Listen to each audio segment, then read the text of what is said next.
Sir आज आज कार्यक्रम विषय आप कौन कहे सर? आज कार्यक्रम तो सर्वप्रथम आमर जो चैनल माध्यम धन्यवाद। आज आम नवरंगपुर पौरपालिका स्वायत्त शासन दिवस पालन होची। आज वर्तमान आमर 9टा रे पताका उत्तोलन है।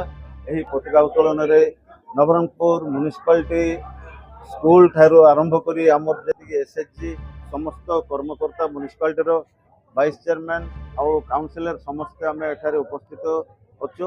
वर्तमान आमर आज दुईटी उद्घाटन करिवार अछि। गोटे है भेंडिंग जोन गांधीनगर रे आउ गोटे है आमर 7 नंबर वार्ड रे खेल जोटा ये अच्छी से सब जिनस लगी सब।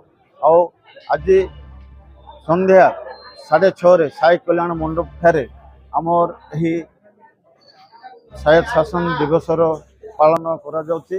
सेठारे समस्ते जेपरि नवरंगपुर सहर समस्ते सेठारे केते जन पहुंची समस्ते किपरि उत्साहितर सहित आमर स्वायत्त शासन दिवसटी को आम जो पालन करछु ता उत्साहितर सहित किपरि संपन्न कराइबे एवं नवरंगपुर पौर परिषदर ना किपरि रहिबो ताहा मोर आशा।